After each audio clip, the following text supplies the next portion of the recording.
Hey there, guys. All right, today we are back with some more overly sarcastic productions, and we are hitting up the video on power ups.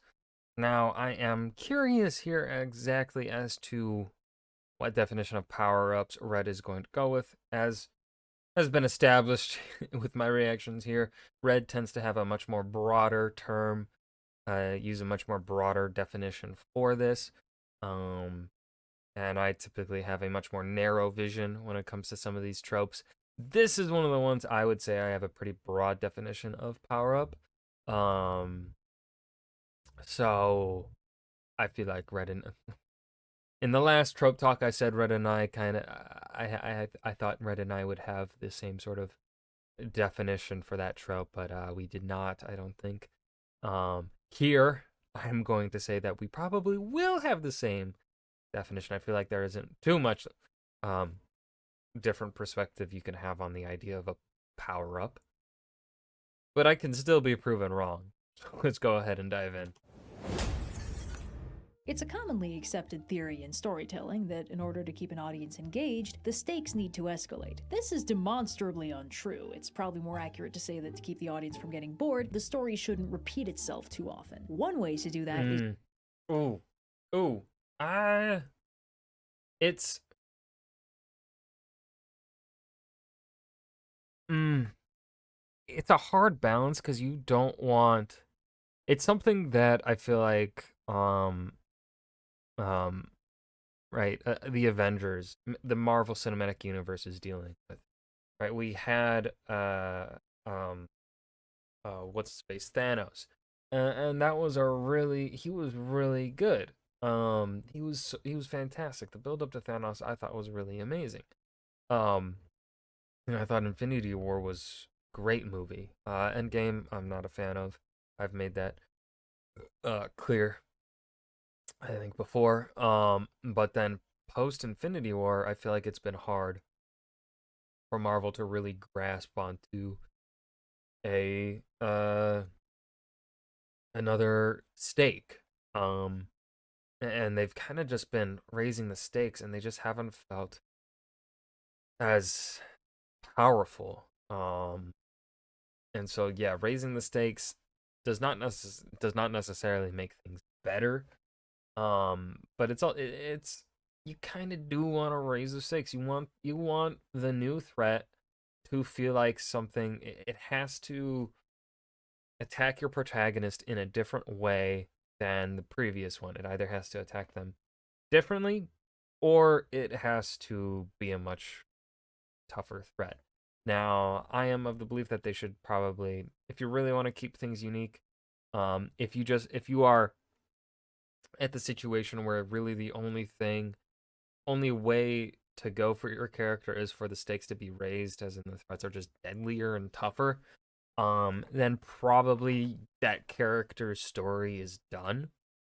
Um, like you'll want to then either introduce a new cast or try and come up with some other way for the our protagonist to be challenged and not just in a fighting or emotional stake, right? Like if the first problem the character dealt with was an emotional problem and then the second problem you give them is also an emotional problem, it's not going to feel as interesting or even really as much of a challenge, because if you give them the same sort of kind of scope of a problem, right? You give them back-to-back emotional problems or whatever, they will have succeeded against that first one. It's not, it's just not gonna. Yeah, you just gotta, just don't repeat it, like we're saying. is raising the I don't know stakes. what I'm The talking heroes about. overcome a decently difficult challenge and are then faced with a bigger challenge they can't solve the same way, and so ad infinitum. Of course, a challenge doesn't need to be bigger to challenge the characters, it just needs to be different in some way. There are a full dozen Miss Marple novels, 33 Hercule Poirot mysteries, and 60 Sherlock Holmes stories, and they don't get more perilous the further they go. They're just different mysteries every time with different solutions. But there are genres of storytelling where threats don't really have this lateral movement, and instead function on a kind of linear scale. In these stories, while A antagonists lot of might have animes. special abilities or weird quirks complicating things, ultimately threats only have one metric that matters: raw power. The heroes have a certain level of power and can correspondingly be expected to defeat any threat below that level of power. If you're introducing a new threat that you want the audience to believe is an actual problem, it needs to be above that level of power. And that, of course, And this is also something that happens in Dungeons and Dragons, and that's just because of the way in which Dungeons and Dragons is designed. Um, and same with video games. It really, this is one of those things that depends upon the narrative setting. Right? If you are playing Dungeons and Dragons, you are the dungeon master. You essentially do have to play by this aspect. Now, of course, there are different ways in which you can mess with the narrative to have them um, interact and have your players be challenged in different ways. But of course, again, as the DM, you are at the peril of your players. You are essentially crafting the story for them, and they make the decisions. You want them. If you are a good dungeon master, your players' decisions are going to have an impact on how the story goes and how it reacts to them. Right? You're not gonna there's railroading is fine depending on, like, if you're doing a one shot, the story's gonna be railroaded, right? Very heavily. But if you're doing a long campaign, you don't want that railroaded. And players especially do not want that railroaded on a long campaign, because then it just doesn't feel like they are doing anything. They're not being as active. It's fine in a in a 1, 2, 3 shot kind of scenario, but why a longer narrative?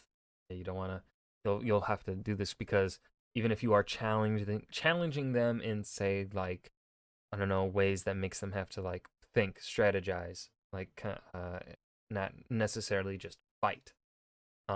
It could still end up coming down to a fight, so you as the DM need to prepare something to where you can still challenge them also in a fight, which goes again into this graph here that Red made.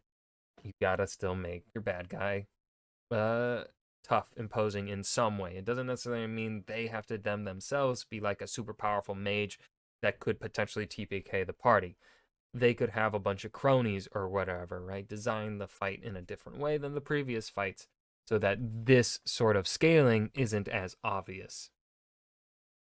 Um, I'm running my first ever kind of mini campaign. I've never DM'd before, but I'm doing it, so, like, I've been kind of trying to figure things out here on how to do it. So I might talk a bit about D&D in the next few trope talks. course means that the hero's powers and techniques and skills will just bounce off them harmlessly. The archetypical instance of this is, naturally, Dragon Ball Z's power levels, which metatextually is a rather depressing example of becoming the very thing you have sworn to destroy, because early Dragon Ball had a concept of strength that was very heavily dependent on technique. Characters in combat with each other would have different abilities that could counter each other in different ways, like using the solar flare to blind even very strong opponents, or a gimmick villain whose whole deal was that he was really stinky being countered by the fact that Krillin cannot. And Naruto was the same way. This is why I love the Land of Waves arc. It remains my favorite Naruto arc, because just I love the land. That arc is just literal perfection. There is nothing narratively wrong about the Land of Waves arc. Nothing. Nothing that I can think of anyway. Oh man, the fight with Zabuza, Naruto and Sasuke alone against Haku. Oh my, them defending, like, that arc. Naruto starts off kind of rough. I'll say, like, the first, like, the training arc or whatever, I'm not really a fan of. Obviously, as a kid, I liked it. As an adult, I'm kind of on it. But Land of Waves arc is really where the characterization uh of our four main characters really just take off, and we get to really understand who they are as people. And I mean, the action too, the way they outthink Zabuza. Uh, oh, And how hot. Oh, it's just so good.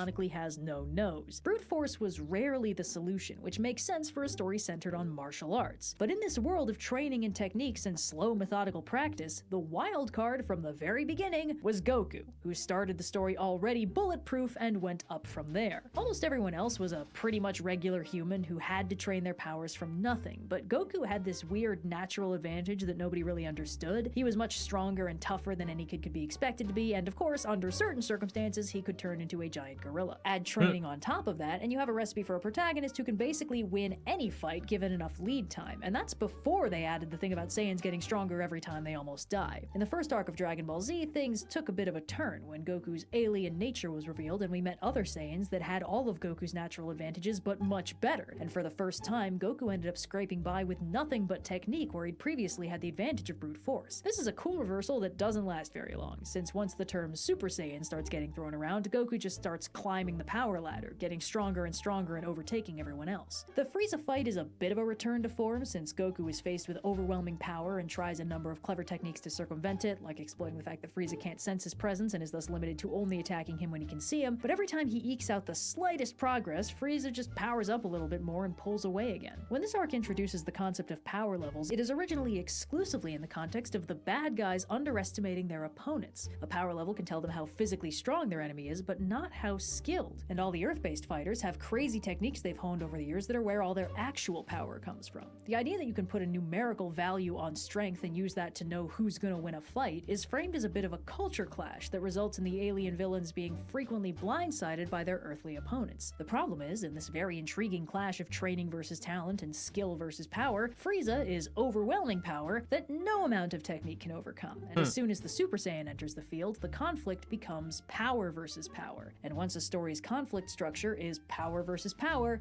it is very difficult to make it anything else. The question then becomes how the heroes are supposed to defeat a threat that they demonstrably can't beat. In order to pose a problem in this paradigm, it must be stronger than them. But if strength is the only thing that matters, the heroes are straight up out of luck until and unless they find a way to get stronger. To highlight a threat's overwhelming force, it's often demonstrated in the narrative that clever techniques or special moves won't work on them to really drive home how scary they are. Under these circumstances, a writer has only two options for defeating them: exploiting a weak point or overwhelming them with even more force. Exploiting a weak point only works if they have a weak point, which can seem a little contrived, but if they do, the problem is solved. The clever heroes just need to find the weak point and there's no power escalation required. But some threats are just ridiculously powerful with no downsides, and in order to defeat them, the heroes need overwhelming power. Okay, but Big Lizard fight other Big Lizard, very entertaining. Of their own. And this is the context where we find the power-up. Now, typically, heroes become more powerful gradually through practice. This was also I include this in my definition of the idea of power-up. So my definition of power-up is very, very broad. It's just the character progresses. They get better at the thing that they do. I consider that a power-up. Practice, training, and other broadly realistic approaches to getting better at something. A power-up occurs when, instead of slowly building up more skill, the hero's ability takes a discrete leap. They jump from one level of strength/skill/ability to a higher one without much of an intervening state. Now, this is not actually 100% unrealistic. Sometimes someone's ability is being hampered by a mental block or an untreated medical condition or a similar issue that they have to find a way to work through or fix. But the fact is, most of the time, people in the real world get better at stuff through slow, methodical, hard work. They don't just suddenly get stronger or faster or better at chess or whatever. But in fiction, specifically fiction that lays out its threats on a linear scale and says must be this strong to continue, power-ups are a character with an established level of strength or power suddenly raises that level. Generally happens when the hero is losing and has absolutely no way to win as they are. Essentially an internal deus ex machina, and in a similar vein, works best when it's really cool. Rule of cool. Can be justified in several ways: strong emotion, the power of friendship, inner peace, etc., etc. Writer's best friend. Your heroes are losing, and the story drives home that they are, in fact, doomed to lose, so how can you make them win? You've already shown that the villain is indestructible, ludicrously powerful, and mere inches from victory. Your hero doesn't have time to go hit the gym. But they have something more important. You, the writer, have the power to grant them the boon they so desperately need. And so, with the stroke of a pen, you do. The love of their friends, or a nugget of hidden true potential, or a secret bloodline technique, or a choosy magical artifact or a little kissy kiss from their love interest suddenly stirs to life, and the hero finds themselves detonating scouters worldwide as their power spikes off the scale. Now, stronger than the bad guy, the hero defeats the bad guy, and all is right with the world, all thanks to the power-up you so graciously bestowed. Now, if a writer does this too often, that's how you get power creep, where the constant threat escalation leads to a gradual loss of relevancy for all the unfortunate deuteragonists that just can't keep up. But let's ignore those for now. Instead, that is a hard thing to balance. It's a hard, and that's essentially where fantasy struggles a lot when it comes to fantasy novels. Will struggle a lot with their magic system. It's how can we at the same time keep things relevant for the audience and also have this power creep to better explore the cool fucking magic. I think Brandon Sanderson does a pretty good um job of it, though. Of course, you look at like Mistborn, because I haven't read too much of him. Mistborn is an example, especially in like book like 3, book 2 and 3. Actually, I feel like you can feel this problem peeking its head. Book 1 not so much because of ultimately who the bad guy, the antagonists were in book 1, but in books 2 and 3, those to me kind of had this power gap problem for me, where I was just kind of, and of course he tried to shift the narrative focus away from that, and I think he ultimately, I still really liked Mistborn Arrow 1. It's just, thinking back on it with a critical lens here, and not just solely how I enjoyed the journey, journey before destination. um, um, it still was, there was still a power gap. You kind of did feel a bit disconnected in books 2 and 3. I feel from the combat when the action was happening, just because at that point it's kind of, you know, kind of really the power of our protagonists by books 2 and 3, that really they shouldn't. I don't know. It felt like he had to work pretty hard there to kind of make this threat tangible for our protagonists, and I didn't quite care too much for it. I thought, out of the Mistborn for Era 1 Mistborn trilogy, book 1 is the best. Um, book 3 has a lot of parts in it that I find very kind of boring. Um, so yeah, uh, let's talk about the different kinds of it, power it's a it's a tough it's a really tough balancing act here. And this just comes into the whole kind of idea of you tell a story, and you finish that story, but then you have people essentially clamoring for more. Um, and this is really where we get into the problem of books that are standalone but have series potential, a term that is really thrown around a lot in the publishing industry.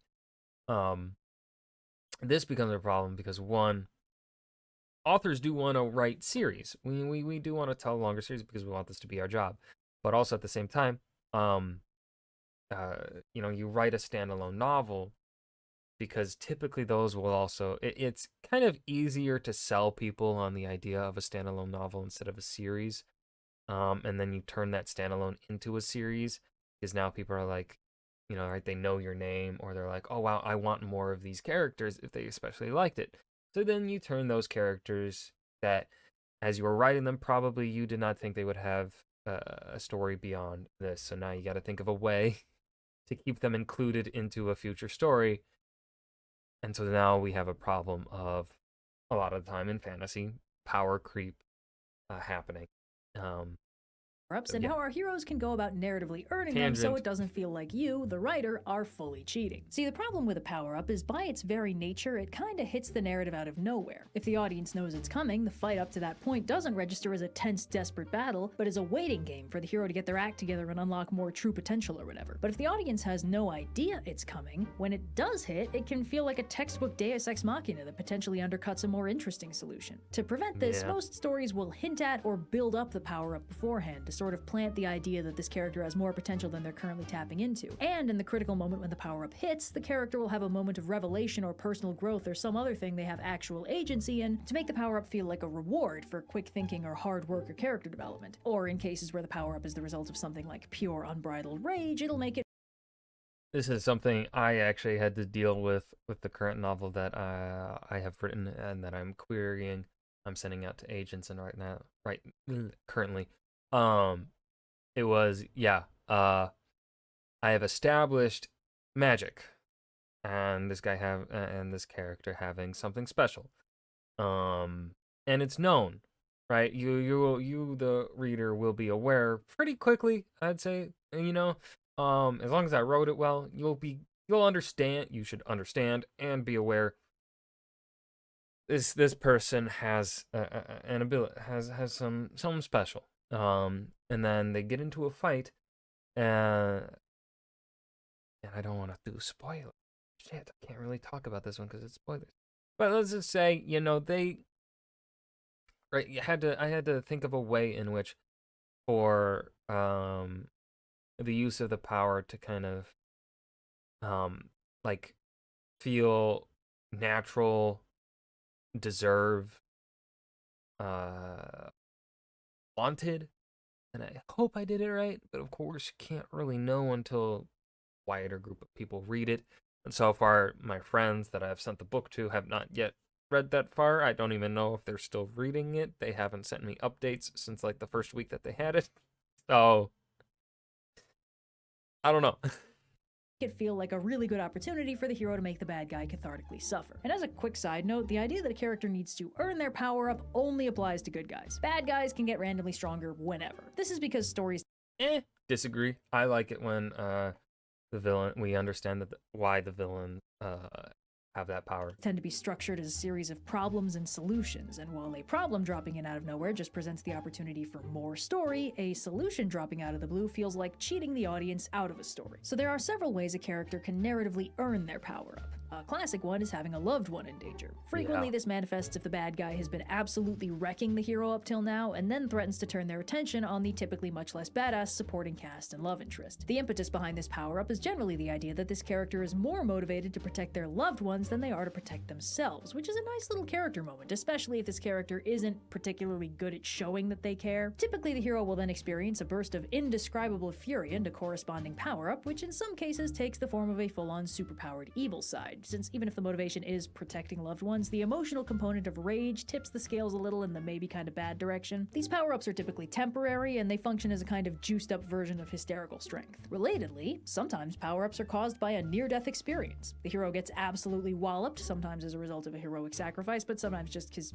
they're facing an overwhelmingly powerful threat head-on, and this is kind of what you would expect to happen. As the character fades out, an empowering entity or a choosy magical artifact or their own subconscious or a dormant secret bloodline or the story itself decides to reward their sacrifice with a nice little boost so they survive the experience and come back swinging. This is often loosely justified as some kind of failsafe for survival mode or adrenaline, or their body just acting on raw instinct with no limitations or whatever, but practically speaking, the justification is the hero was straight up about to die, what do you want? This does have overlap with the power-ups a character earns by proving their worth. I feel like when it comes to the power-ups that are given when the character is literally about to die, I feel like then that the character, once the fight is over, should die or be like permanently crippled from then on, like Guy Sensei from Naruto at the end in the final like fight, how he unlocked the 10 gate. Spoilers for those that have not watched Naruto Shippuden.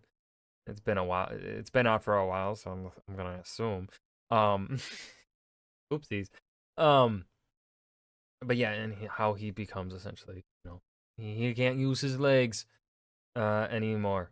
I actually thought that was pretty neat. Of course, should it have gone to Guy Sensei over Rock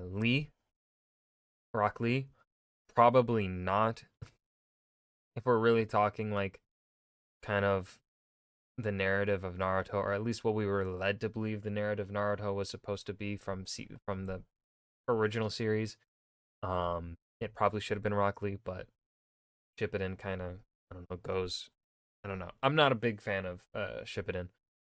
The character does something notably heroic, like a heroic sacrifice, but frequently much less deadly, and it proves to a choosy artifact or empowering entity that they are worthy of the power-up. These power-ups are more frequently permanent and function as basically level-up rewards for general good guy stuff, though the hero might in some cases need to do some heavy lifting to acclimate to the new power-up, which as a bonus helps make it feel like they actually kinda earned it instead of it just being handed to them. Now sometimes a character gets powers from an empowering entity that grants them new abilities because granting abilities is their whole deal, but sometimes the power-up is structured a little bit differently. Sometimes, instead, the hero gets their power-up by absorbing power from another source. A magical resource, a slain enemy, power donated by their allies, the heroic sacrifice of a friend. While there are a lot of ways to flavor it, ultimately the impact is the same. The character acquires more power by taking it from a source that has power. The equation balances out pretty well. This is more often than not a temporary thing and is sometimes explicitly bad for them, which adds a ticking clock to the fight since they won't be able to keep it up for long. But sometimes it's permanent, especially when it involves something like absorbing somebody's soul. Also, bad guys sometimes do this one to highlight how evil they are, but it's okay and like cool when the good guys do it. But not every power-up comes from an outside source. Sometimes it instead follows a moment of revelation, where the characters figure something out, either about their enemy or about themselves, and this allows them to unlock some hidden potential they had. It might be accompanied by a battle in the center of the mind to visually represent the internal struggle, or it might be motivated by a friendship speech, or it could just be a little aha moment where something clicks for the hero and suddenly everything gets easier. Now this is all pretty dope, but this is also where we start to find the power was within you all along, which is definitely not always bad, and it can be a fun reveal, especially if the character overcomes a self-worth issue or processes a trauma or is just really jazzed about the power of friendship and is rewarded by becoming a highly capable badass. But it can be kind of annoying if it seems like the tipping point for the character's sudden burst of power doesn't really go any deeper than they just decided they could do it now. And on a similar note, sometimes the power-up is only a power-up from the perspective of the audience. Not only was the power within the hero all along, the hero was aware of this and was actively choosing not to use it yet. This usually hits after the character has done a lot of training off screen and is easing back into things, or has had their power actively restrained by some outside force like training weights or magical bindings. So instead of getting a power-up, the character reveals their true strength, typically accompanied. I will say,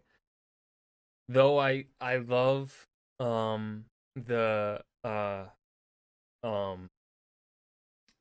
my favorite arc in Naruto is Land of Waves. The reveal of Rock Lee just dropping those weights and absolutely pummeling what was his name? Gara was his name. Was so dope.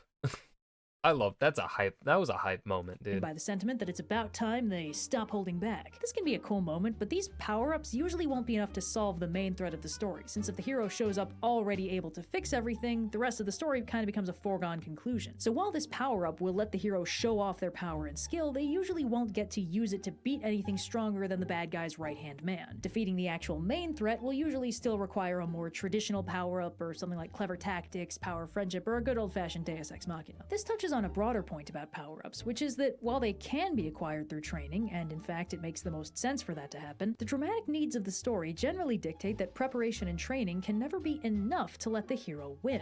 And the reason for that is pretty simple. If the hero enters the final boss fight already able to win in a way the audience already knows what to expect, the fight doesn't amount to much more than a waiting game. This is the same reason that a heist planned on screen always has to go wrong, and the heroes are more likely to succeed if the audience hasn't heard their plan yet. If the audience already knows what's going to happen and exactly how it's going to happen, why should the story even bother to show it? That's basically a story breaking the don't repeat yourself rule in the absolute most fundamental way. So typically, the final fight needs some kind of surprise that serves as a catalyst to the final power-up. The moment of revelation, or the dramatic loved one endangering, or the friendship speech, or the absorbing power from an unexpected source, they all work as the wild card to keep the fight fresh and unpredictable. But while this is great from a doyelist perspective, constantly seeking to surprise and thrill the audience can cause problems that degrade the integrity of the world and the story's internal eternal Watsonian rules. This is where power creep comes in, but that's not the only problem that power-ups can expose. There's a sort of serialized escalation that follows from establishing a power-up mechanic in story when it's coupled with the general rule that a story shouldn't repeat itself. The power-up the hero worked and slaved and maybe even literally died for is only going to work once. The next bad guy needs to be even stronger, even harder to beat, because the story has established a paradigm where the only way to make an enemy interesting is to make them immune to everything the heroes can already do. And because if they didn't do that, it would be weird that the hero didn't just use their big finisher final move right at the beginning. This is taking no repetition to a level of extreme that is both unnecessary and actively harmful to the impact of the plot, because it essentially constantly hits the protagonist with the Worf effect. If their powers don't do anything to any of the threats they face until they get the power-up they need and win immediately, it feels like they may as well not be doing anything at all. For all their alleged complexities and flashy special effects, fights in this structure amount to very long games of you can't hurt me, I have my everything-proof shield. Now, there are a bunch of ways to avoid this. Instead of sticking the new bad guy behind a force field to explain why the last season's power-up won't work anymore, the hero's power-up could have a drawback, like a long charge time and associated super...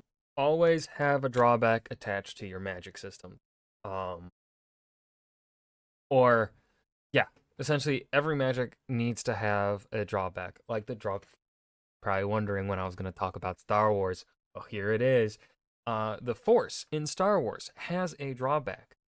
When the good guys use it, they cannot forcefully use the Force and win. The Force, it flows. It is essentially like its own living being. And therefore, the Jedi cannot control the Force. They just act in service of the Force. Thus, that is why we get the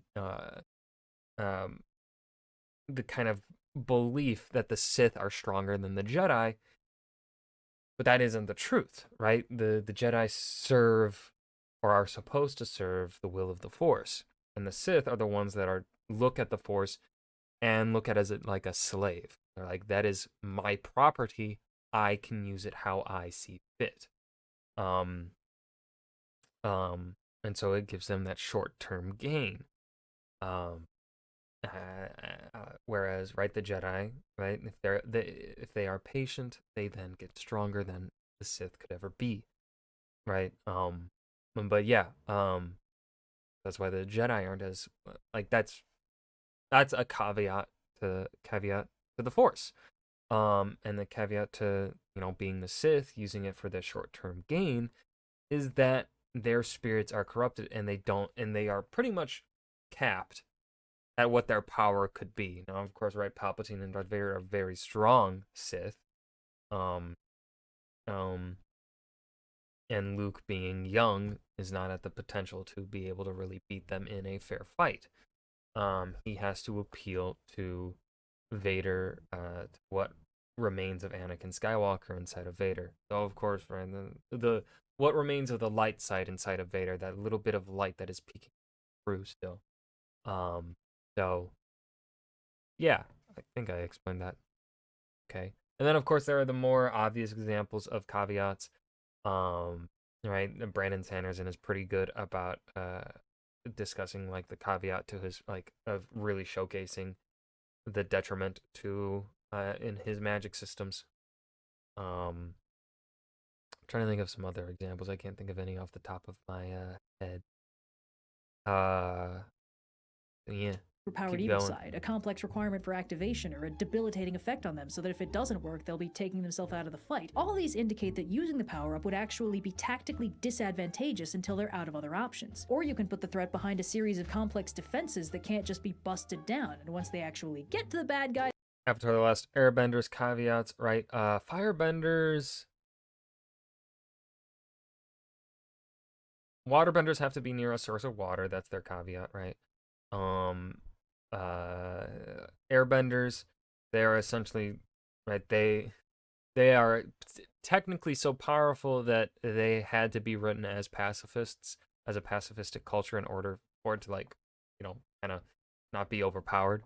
Firebenders, they were able to be the strongest because they don't have seemingly too many caveats, but when if the sun is blocked, they can't do anything, right? They aren't as powerful if the sun is like being directly obscured or something like that, I guess. Earthbenders are kind of limited in exactly what really they can go, how far they can do anything. Of course, if they are on water, they are screwed, or in air, they are pretty screwed. But they aren't as seemingly powerful as like right, like the four elements feel very balanced to one another, where they what could potentially give them advantages over the others, um, over everyone else. They have like a caveat that kind of keeps them in check from them, you know. then whacking them isn't too hard. Or the threat can be more lateral. A power-up that lets the hero hit harder won't work on a threat that's psychic or intangible or extremely long range or entangled in complex political machinations. And even if the threat is just stronger and tougher than the hero, it doesn't mean the hero categorically can't win or needs to become stronger and tougher than them to win. It is honestly so funny to me that shonen action anime is in large part inspired by martial arts movies, because the idea that a physically superior opponent can be defeated by skill, precision, honed technique, and practice is the entire goddamn point of martial arts. But these problems are mostly in the long term, narratively speaking. They arise after the story has already established the power-up, when it's struggling to justify more threats posing a problem after the power-up. The power-up itself is normally Well, then I feel like, so when it comes to shonen anime, I feel like this problem lies in the whole problem when it comes to, I don't know exactly, because obviously I am not Japanese. So I don't live in Japan. So I don't know exactly what the culture is like there.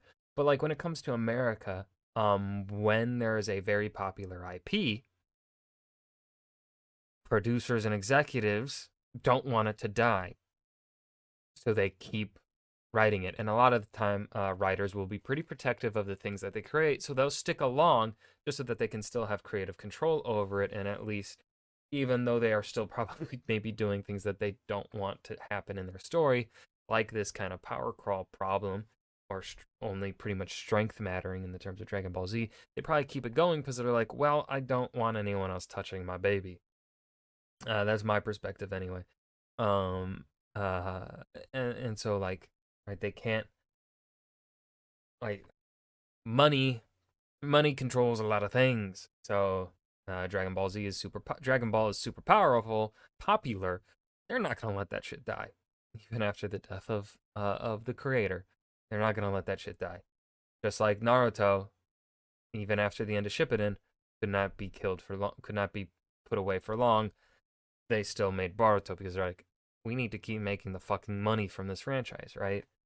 That's why Pokemon went on for so goddamn long as well. So yeah.